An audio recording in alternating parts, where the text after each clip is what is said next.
excellent Père de grâce, en ce culte d'adoration, nous voici, ce merveilleux peuple, les fils et les filles du royaume des cieux.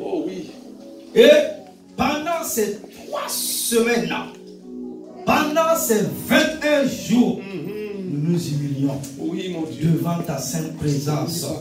Lave-nous, purifie-nous, sanctifie-nous. Seigneur, fais éclater la gloire de ta puissance dans nos vies. Dieu des cieux, que le message de la repentance nous saisisse. Pas seulement ceux et celles qui sont en ce lieu, mais ceux qui nous suivent et tous ceux qui viennent avec nous depuis l'Afrique, depuis les États-Unis et ailleurs. Dieu, que l'esprit de la repentance saisisse notre génération, afin que nous puissions vivre les merveilles comme prophètes, les sacrificateurs, les juges, les rois, les anciens, le peuple d'Israël, d'autrefois, maintenant, parce que tu es l'ancien des jours et tu n'as pas changé. Dieu, manifeste la gloire de ta présence et envoie ton feu et chasse tout mauvais esprit, tout esprit méchant, tout esprit qui ne confesse pas la toute puissance du Seigneur Jésus-Christ de Nazareth. Tu es chargé en ce lieu maintenant. Saint-Esprit, ton règne maintenant dans les cœurs et dans les vies. Que la gloire revienne à notre Père, le Père éternel. Et au nom de Christ Jésus, nous t'avons prié. Et que l'ensemble du peuple de Dieu disant Amen. Amen. Amen. Acclame Jésus-Christ. Alléluia. Acclame-le, acclame-le fort. Dis à ton frère, dis à ta soeur, quelque chose va se passer dans ta vie. Quelque chose va se passer dans ta vie. Quelque chose va se passer dans ta vie. La puissance de Dieu va te toucher. La puissance de Dieu va te saisir. Tu recevras le miracle de Dieu. Parce que Dieu est fidèle à la promesse. Quelqu'un peut dire Amen, Amen, Amen, Amen.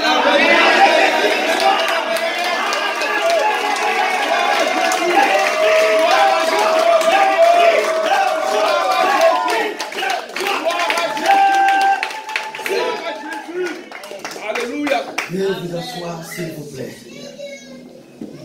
Alléluia. Merci Seigneur Jésus. J'aime ta présence, Esprit de Dieu. J'aime ta présence, Esprit de Dieu. J'aime ta présence, Esprit de Dieu.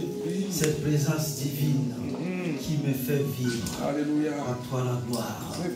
Amen. Amen. Amen. Voici le thème du message. À Jésus. Sinon de l'enseignement. La repentance. Wow.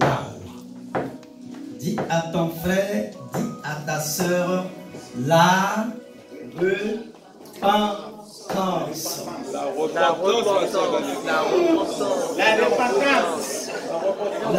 La repentance. Gloire à Dieu. Amen. Soyez tous richement bénis au nom de Christ Jésus. Et comme un texte biblique de référence, nous lisons dans Job. Job au chapitre 11, versets 14 et 15. Job chapitre 11, verset 14. Si tu éloignes l'injustice de ta main et ne laisses pas demeurer l'iniquité sous tes tentes, alors tu lèveras ton front sans tache, tu seras ferme et sans crainte.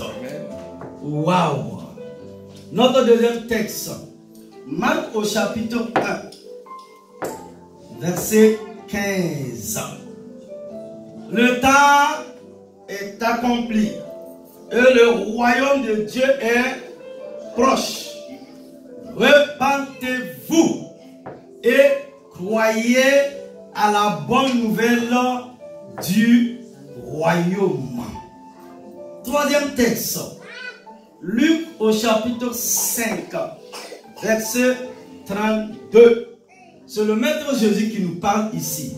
Je ne suis pas venu appeler à la repentance des justes, mais des pécheurs. Quelqu'un peut acclamer encore la parole de Dieu. Et j'ai fini l'enseignement à travers la lecture de ces trois textes. Hello. Amen. Hommes frères, le temps et l'éternité nous convaincront que la grande question de la vie est celle de la repentance. N'attendons pas que la mort nous force à nous en rendre compte. Jésus dit, si vous ne vous repentez, vous périrez tous également. Luc chapitre 13, verset 3. Saul exclut toute exception possible au commandement de repentance lorsqu'il déclara aux Athéniens que Dieu, sans tenir compte des temps d'ignorance, annonce maintenant à tous les hommes en tout lieu qu'il est à se repentir. Actes au chapitre 17, verset 30. L'homme devant Dieu se trouve sur l'un des deux chemins possibles. Le chemin de la repentance ou celui de la rébellion. Si Dieu retarde la deuxième, sinon la seconde venue du Christ, il le fait pour une raison précise. Permettre à plus de personnes de se repentir. Amen. Le Seigneur ne tarde pas dans l'accomplissement de la promesse, comme quelques-uns le croient, mais il use de patience envers vous, ne voulant pas qu'aucun périsse, mais voulant que tous arrivent à la repentance. 2 Pierre chapitre 3 verset 9. Le destin final de tout homme se détermine par rapport à son repentir ou son refus de cette repentance. Mais, la Bible dit, mais pour les lâches, les incrédules, les abominables, les meurtriers, les impudiques, les enchanteurs, les idolâtres et tous les menteurs, leur part sera dans l'étang de feu et de soufre, ce qui est la seconde mort. Le dernier livre de la Bible, Apocalypse, au chapitre 21, verset 8. L'Église est composée de personnes ayant répondu à l'appel du Nouveau Testament à se repentir. Les chrétiens sont donc ceux qui ont invoqué le nom du Seigneur et qui se sont détournés de l'injustice. 2 Timothée chapitre 2, verset 19. Par leur conversion à Christ, ils ont été délivrés des ténèbres et transportés dans le royaume du Fils de Dieu. Colossiens 1, 13. Ils se sont engagés à vivre un enfant de Dieu obéissant. Il refuse de retomber dans les convoitises d'autrefois, au temps de leur ignorance et de leur désobéissance. 1 Pierre 1, 14. Leur but est de devenir comme celui qui les a appelés, de l'imiter dans tout leur comportement, de reconnaître par leur conduite le désir de leur Seigneur. Vous serez saints, car moi l'Éternel, je suis saint. 1 Pierre 1, verset 16. Église, essayons en cette matinée de définir plus exactement ce terme, afin de ne pas passer à côté de son importance. C'est ce que je vous propose de voir en 2 points au cours de l'enseignement de la matinée. Premièrement, sur nos grands temps, se détourner, sinon se débarrasser du péché. La première des choses est de changer, de se détourner de l'injustice. La repentance n'est pas seulement une amélioration personnelle ou une manière de mieux maîtriser sa vie. Il s'agit plutôt d'une détermination tenace, d'une décision d'abandonner tout ce qui est étranger à Dieu. Cette prise de position contribue au changement total que Jésus appela la nouvelle naissance. Jean au chapitre 3, verset 3. La repentance n'est pas un simple regret d'avoir péché. Le regret pour le péché vient de l'embarras qu'il a causé ou des conséquences qu'il a provoquées. Judas, un des disciples de Jésus, regretta d'avoir trahi le maître, mais il ne s'en repentit pas. Matthieu au chapitre 27, verset 3. Son cas nous montre, puisqu'il est possible d'être profondément troublé par son péché sans se repentir pour autant. Pierre, un autre apôtre, qui renia le Christ, se repentit. Matthieu 26, 34, 69 à 75. La repentance n'est pas simplement la conviction d'avoir péché. Au jour de la Pentecôte, Pierre dénonça les péchés des Juifs qui l'écoutaient.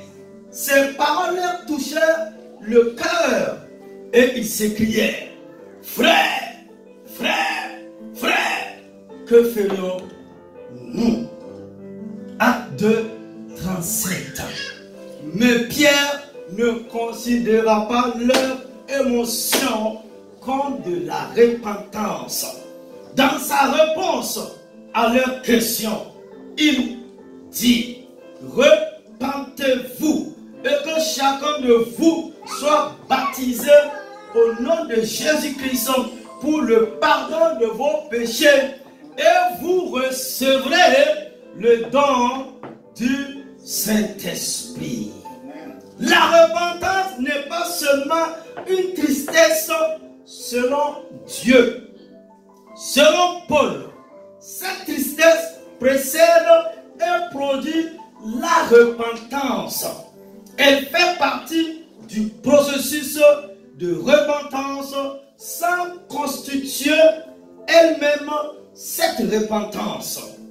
À salut, donc on ne se repent jamais, tandis que la tristesse du monde produit la mort. 2 Corinthiens chapitre 7, verset 10. La repentance se définit comme une transformation de la vie. Un repenti qui ne produit pas une authentique réforme de la vie n'est pas un vrai repentir. Jean-Baptiste exhortait ainsi ceux qui venaient vers lui. Produisez donc du fruit digne de la repentance. Matthieu 3, 8. Le fruit en question, c'est celui d'une vie changée. Il s'agit donc d'une transformation déterminée de sa volonté vis-à-vis du péché.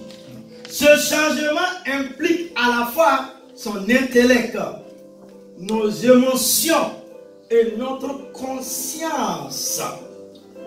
Et il est si intégral qu'il nous permet de renoncer complètement à une manière de vivre.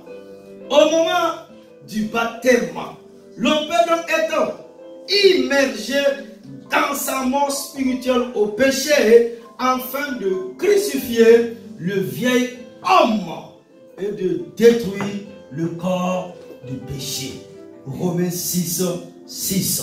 On peut observer ce phénomène dans la conversion de Saul de Tarse, qui était pharisien et hébreu, né hébreu. Par rapport à la loi de Moïse, il était irréprochable. En d'autres termes, on ne pouvait porter contre lui aucune accusation fondée sur sa manière d'observer la loi. Un pharisien et un juif très considéré dans le judaïsme, Saul avait vu en Jésus un imposteur, donc le but était de détruire la religion juive. Saul se croyait dans l'obligation de s'opposer à Jésus avec toute la furie d'une persécution dévastatrice. Que Saul considéra tout disciple de Jésus comme un ennemi ne faisant aucun doute. Avec une énergie sans borne et une détermination intense, il cherchait à mettre fin à l'église du Christ Jésus. Sa persécution des chrétiens prenait de l'ampleur. Saul cherchait et reçut l'aval du souverain sacrificateur. Actes au chapitre 9, verset 1 à 2. Porteur de l'autorisation qu'il avait convoitée, il partit pour Damas afin de mener à bien son plan. Sur la route de Damas, le Seigneur Jésus lui apparut à midi dans une lumière plus splendissante que le soleil. Aveuglé par la splendeur de la présence du Seigneur, Saul tomba à terre. Lorsqu'il comprit avec certitude et tremblement que celui qui lui parlait était Jésus, le Christ, il demanda avec pénitence et une grande contrition: que ferai-je, Seigneur? Acte 22, 9. Il reçut l'ordre d'aller à Damas, où il apprendrait ce qu'il devait faire. À son arrivée dans la ville, il entendit 3 jours dans le jeûne et la prière, jusqu'à ce que la réponse à sa question lui soit donnée par un certain Ananias. Saul se repentit il changea résolument sa vie. Cette vie, autrefois consacrée au judaïsme et à la persécution de l'Église de Christ, prit une direction totalement nouvelle sur la route de Damas. Il se détourna de son ancienne existence par une transformation révolutionnaire de sa volonté, ce qui modifia toute sa personnalité, son intellect, ses émotions, sa conscience. Plus tard, il écrivit ces choses qui étaient pour moi des gains. Je les ai regardées comme une perte à cause de l'excellence de la connaissance de Jésus-Christ, mon Seigneur. Waouh! Les chrétiens, les enfants de Dieu sont des personnes qui, comme Saul, se sont détournés du péché par la repentance. La vie du peuple de Dieu consiste à éviter toute forme de mal, à refuser de se conformer à ce monde, sinon à ce siècle présent, à surmonter le mal par le bien, à faire taire par une conduite digne toute accusation fausse contre lui. 1 Pierre chapitre 2 verset 12. Et nous arrivons au grand 2. Grand 2. Deuxièmement, se tourner vers le Christ. Waouh! Dis à quelqu'un, se tourner vers le Christ Jésus. Se tourner vers le Christ. Amen. Amen. Se repentir, ce n'est pas seulement réagir négativement contre le mal, mais aussi répondre positivement à Jésus-Christ. Paul félicita les Thessaloniciens parce que dans leur repentance, ils abandonnèrent les idoles pour servir le Dieu vivant et vrai.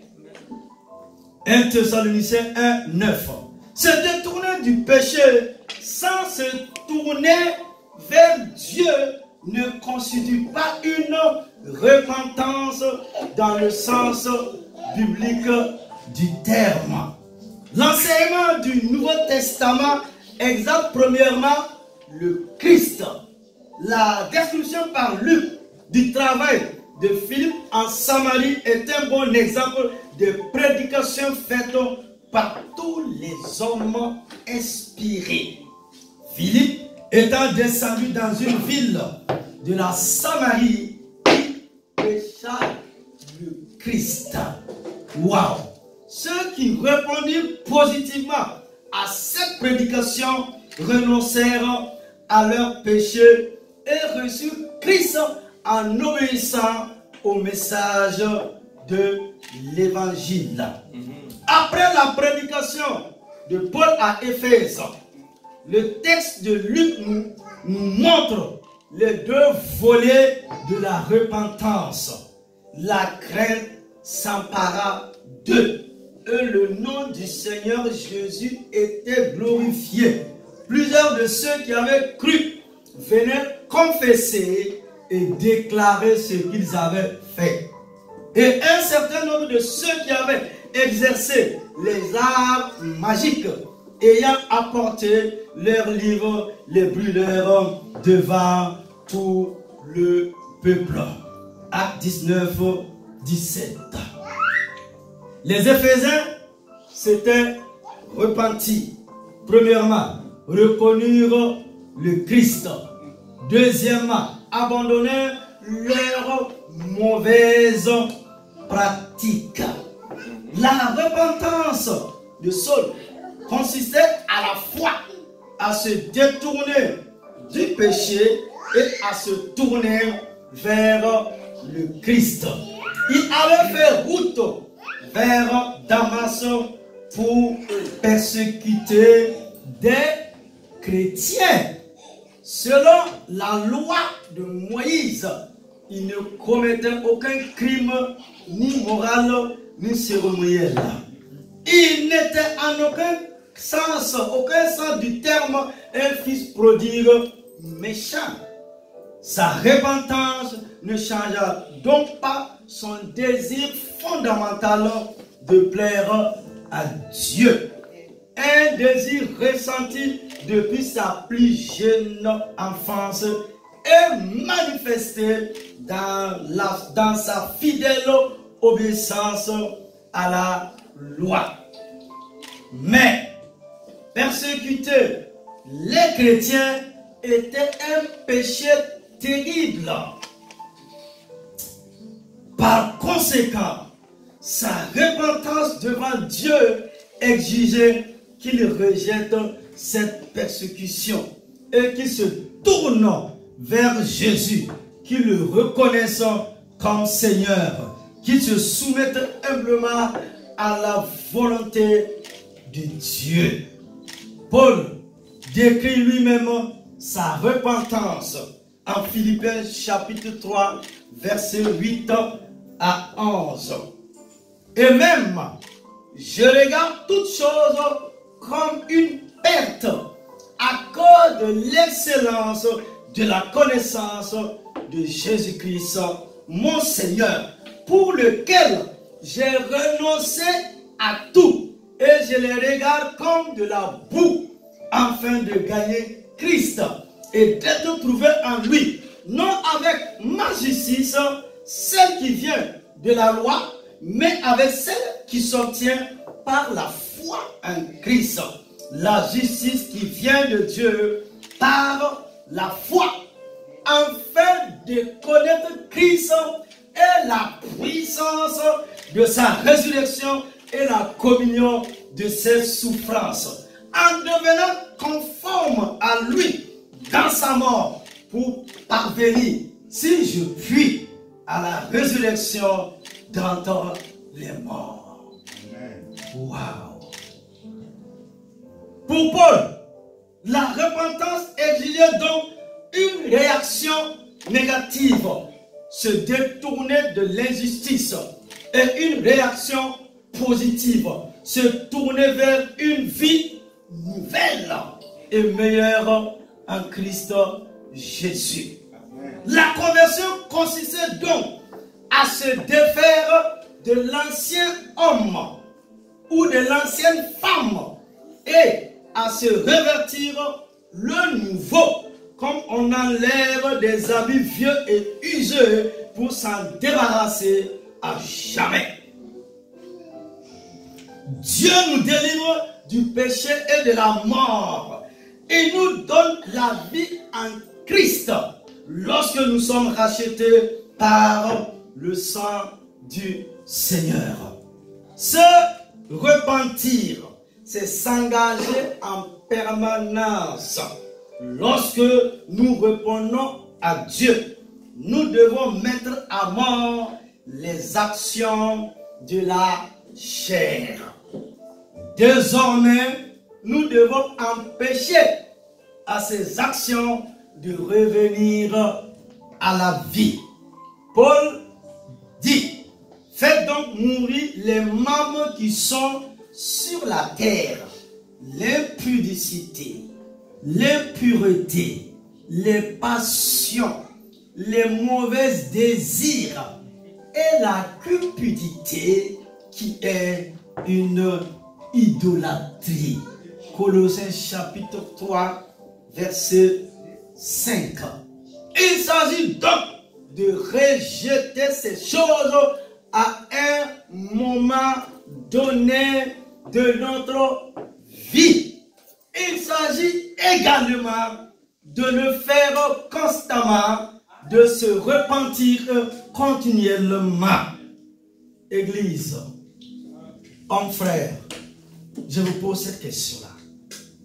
Comment trouver une illustration plus vivante de cette repentance que celle de la conversion de l'apôtre Paul.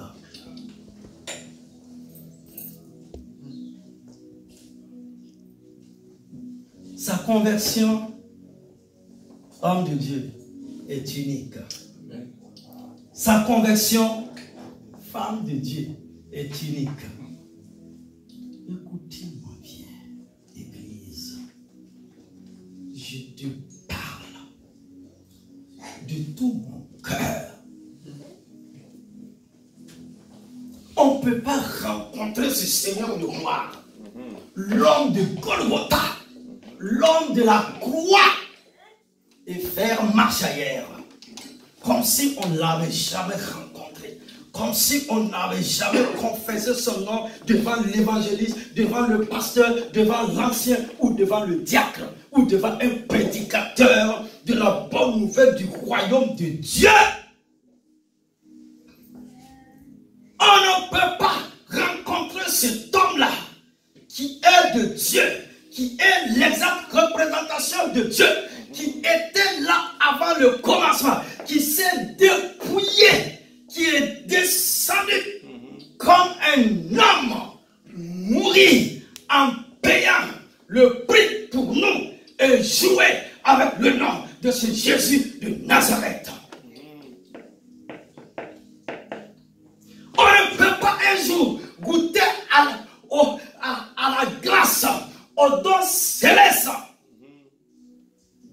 Et du jour au lendemain, oubliez tous les hauts faits, tous les bienfaits de notre Dieu. Si toutefois on rencontrait l'épreuve, la difficulté, la maladie, les échecs ou certaines choses de la vie, ce que j'ai appelé les réalités de cette vie. Oh, alléluia. Ma soeur, on ne peut pas rencontrer l'homme de Golgotha et être toujours la même personne. Quand la rencontre avec Jésus est authentique, si tu as rencontré Jésus de tout ton cœur, de tout ton être, de toute ton âme, tu pourras dire comme Paul, si quelqu'un est en Christ, il est devenu une nouvelle création. Les choses anciennes sont passées et voici, toutes choses sont devenues nouvelles. Rencontrer Jésus, c'est un changement de vie. C'est vrai. C'est un changement de comportement. Rencontrer Jésus, c'est un style de vie. Jésus, on ne peut pas réellement rencontrer mon frère, ma soeur. C'est Jésus et flirter et jouer avec le monde. Oh, alléluia. Un jour, le temps te rappellera que tu es poussière et tu dois le rencontrer. Et ce jour-là, ça sera un jour terrible.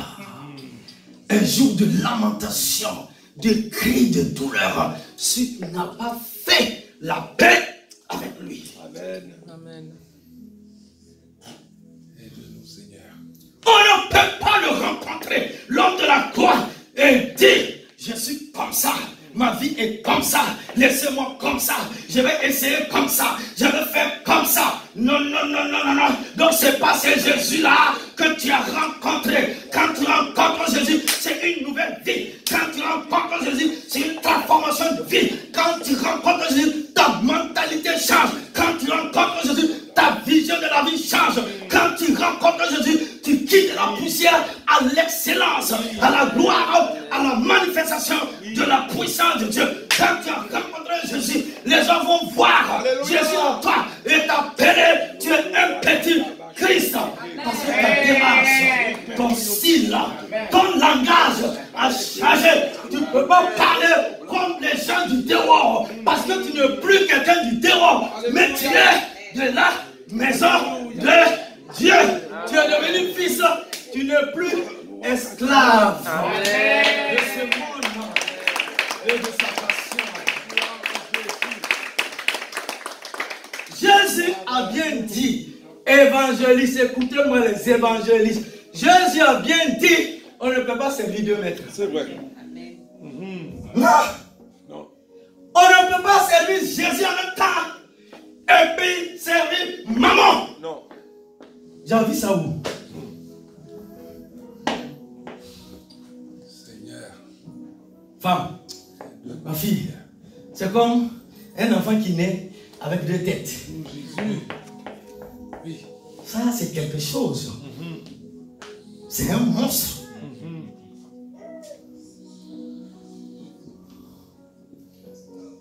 Quand je pense à ce que Jésus a payé à la croix, je fléchis les genoux. Oui. Et je dis, Seigneur, pardonne-moi, libère-moi, fais-moi la grâce. Saint-Esprit, utilise-moi. Saint-Esprit, saisis-moi, afin que je puisse être une bénédiction, une source de bénédiction pour la vie de quelqu'un. Je dis, Saint-Esprit, aide-moi à ressembler à cet homme-là. Parce qu'il est venu de Dieu. Alléluia. Et je veux le ressembler. Parce qu'aucun nom n'a existé, ma soeur, comme lui. Aucun homme n'a manifesté la puissance de Dieu comme lui.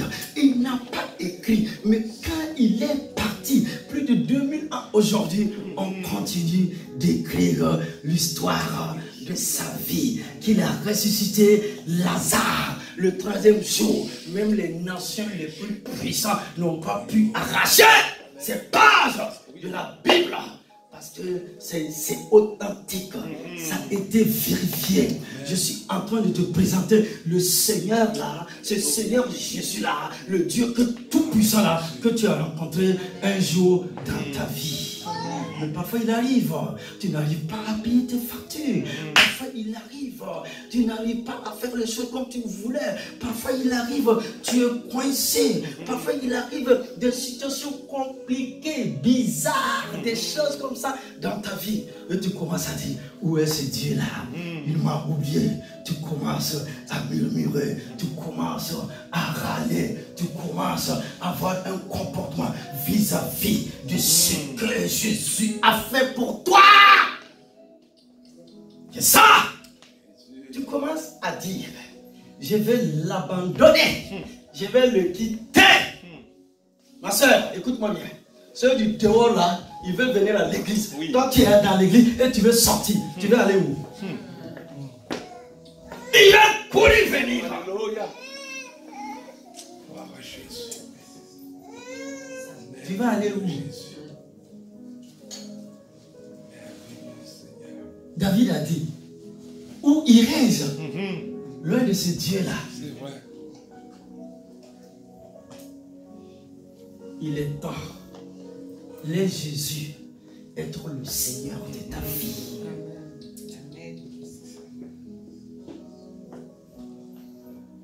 Il est temps de faire l'œuvre de Jésus. Parce qu'il dit, si nous croyons en lui, nous ferons des œuvres plus grandes. Amen.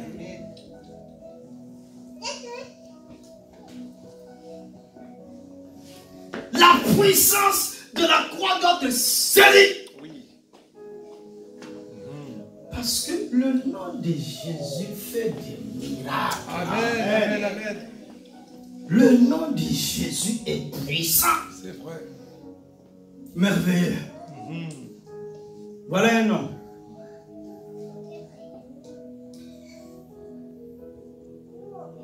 Il a rencontré un ennemi de Jésus qui a rencontré Jésus. Je ne sais pas qu'est-ce qui s'est passé dans ta tête là.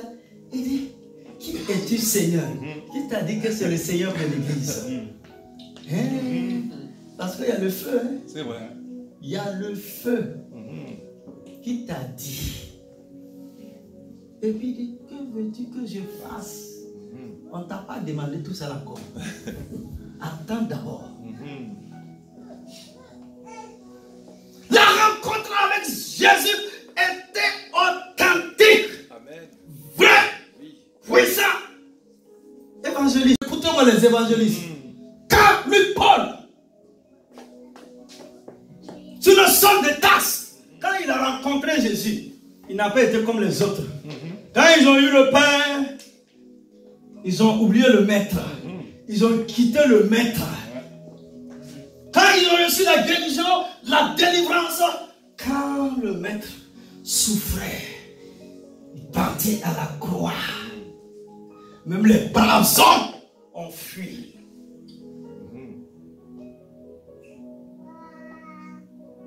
Même la femme de Naïm, tu n'avais pas de mari. Jésus a ressuscité ta fille.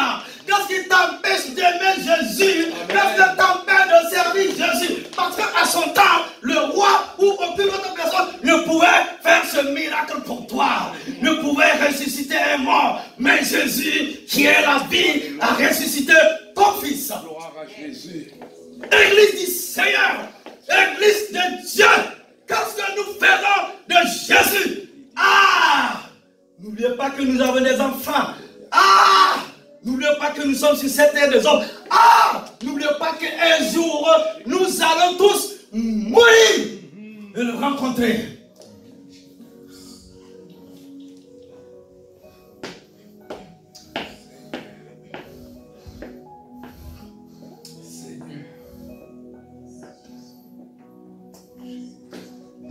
Paul! Il n'a pas mangé avec Jésus, ma soeur. Il n'a pas touché. Il n'a pas pris sa tête, mettre sur la poitrine de Jésus, comme Jean, l'apôtre de l'amour. Mais, la rencontre, quand tu as rencontré Jésus, oh, alléluia, ni ta femme, ni ton mari, ni les enfants ne doivent pas t'empêcher de marcher avec Jésus, d'aimer Jésus et de le servir.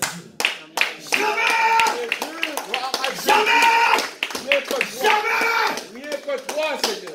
Si un homme t'amène à quitter, à ne pas aimer Jésus, ou une femme, mon ami, le jour, quand il va finir de te chicher, écoutez-moi sur les réseaux, quand il va te jeter, tu vas comprendre qu'on ne se moque pas de Dieu. Ce qu'un homme aura semé, il le moissonnera. Non! C'est quel Christ, dites-moi, c'est quel évangile vous avez reçu? C'est quel Jésus vous avez rencontré? C'est pas Jésus? Non. Ou c'est Jésus appelé justice? Jésus, justice. Ou bien c'est Jésus de Nazareth, venu de Dieu, né de Dieu par l'action de l'Esprit.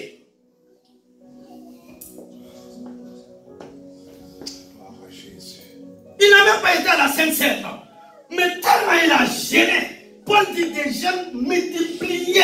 Il dit les prières multipliées. À un moment donné, dans Actes des Apôtres, il dit, mais les dieux, sous une forme humaine, sont descendus au milieu de nous. On est chrétiens dans nos maisons, c'est da.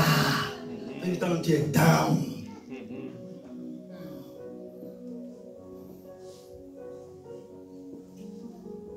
On est chrétiens, mais on ne voit pas le Christ en nous.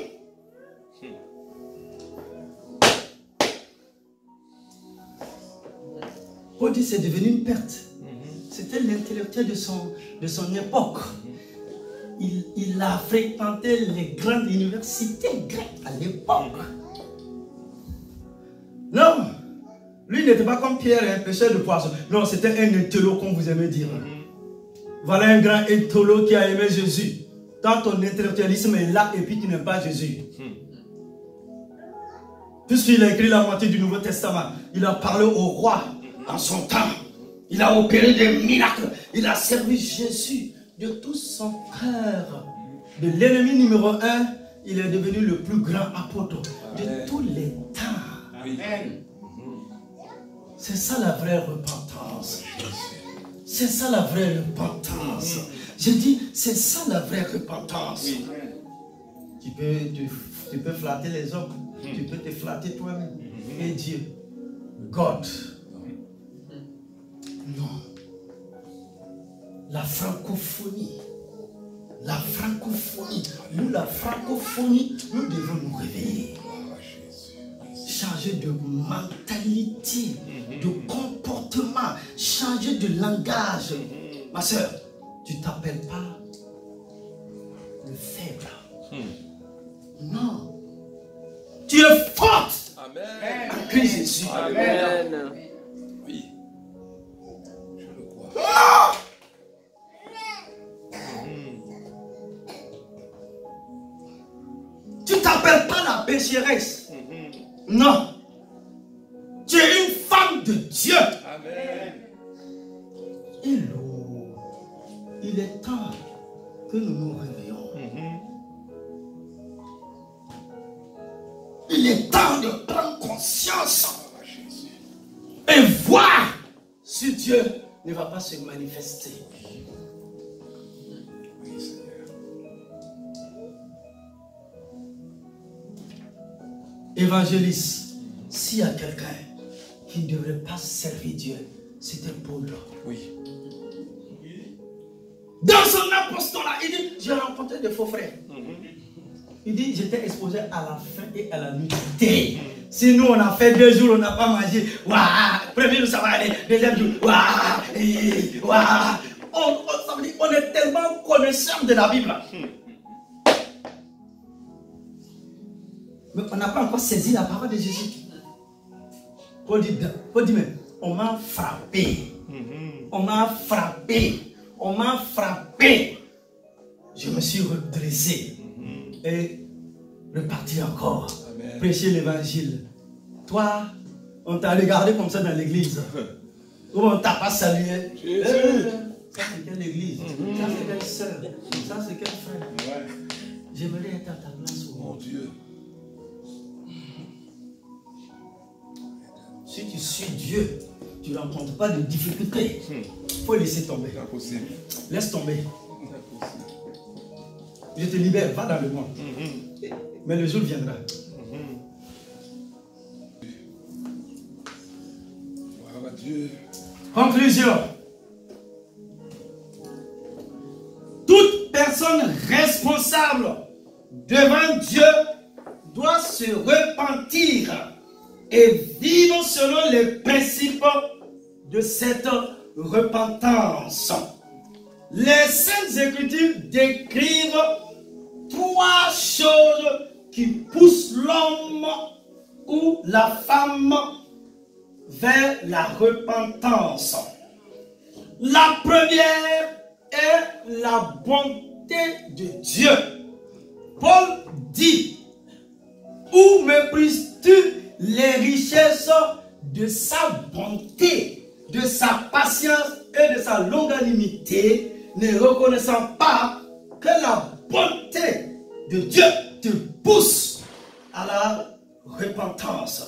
Romains au chapitre 2, verset 4. La deuxième est la promesse d'une récompense. Pierre dit, repentez-vous donc et convertissez-vous pour que vos péchés soient effacés, afin que des temps de rafraîchissement viennent de la part du Seigneur et qu'il envoie celui qui vous a été destiné, Jésus-Christ. Actes au chapitre 3, verset 19 à 20. La troisième est la peur du châtiment. Matthieu dit, en ce temps-là, parut Jean-Baptiste, prêchant dans le désert de Judée.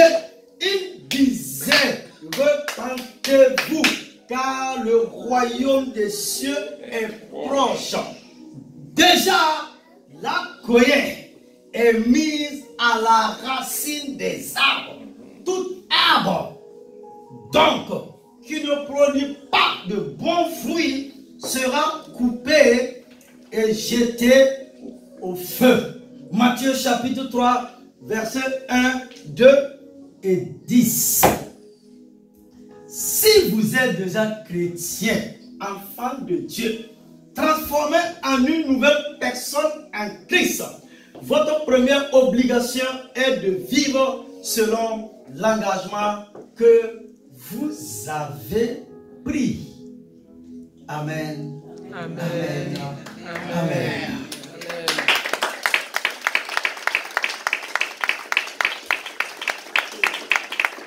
À retenir.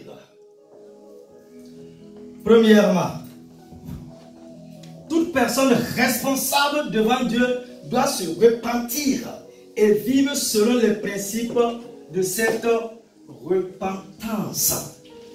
2. L'homme devant Dieu se trouve sur l'un des deux chemins possibles.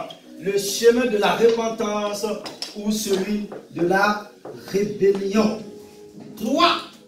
Le destin final de tout homme se détermine par rapport à son repentir ou son refus de cette repentance.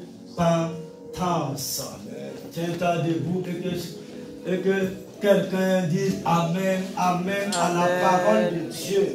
Église, quelqu'un peut acclamer encore la parole de Dieu.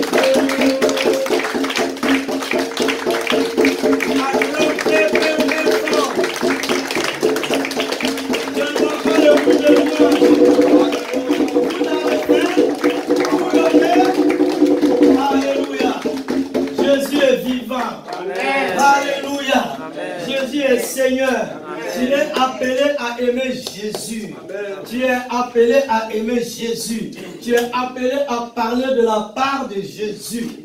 Et avec une foi profonde, proclamons ensemble.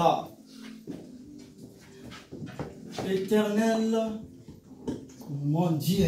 Éternel, mon Dieu. Éternel, mon Dieu. Éternel, mon Dieu. Éternel, mon Dieu. Je viens au nom de Jésus. Je viens au nom de Jésus. Mon Seigneur et mon Sauveur. Mon Seigneur et mon Sauveur. Je viens au nom de Jésus, mon Seigneur et mon Sauveur. Je viens au nom de Jésus, mon Seigneur et mon Sauveur. Confessez mes péchés et ceux de mes parents et ancêtres. Confessez mes péchés et ceux de mes parents et ancêtres. Qui ont amené des servitudes et des influences négatives dans ma vie.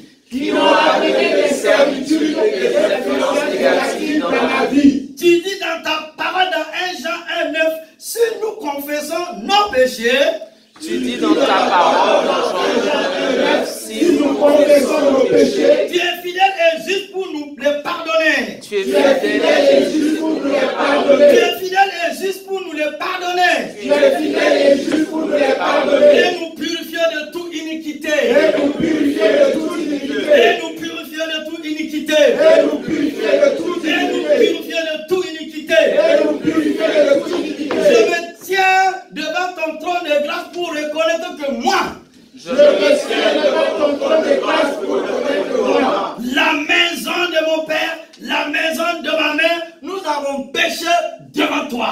la maison de mon père, la maison de ma mère, nous avons péché devant toi. Père, je me repens de tout mon passé au nom de Jésus. Je me repens de tout mon passé au nom de Jésus. Père, je me repens de tout mon passé au nom de Jésus. Je me repens de tout mon passé au nom de Jésus. Lave-moi et purifie-moi par le précieux et redoutable de Jésus. lave-moi et purifie-moi par le sang précieux et redoutable de Jésus. Lave-moi et purifie-moi par le sang précieux et redoutable de Jésus. Lave-moi et purifie-moi par le sang précieux et redoutable de Jésus. Au nom de Jésus. Au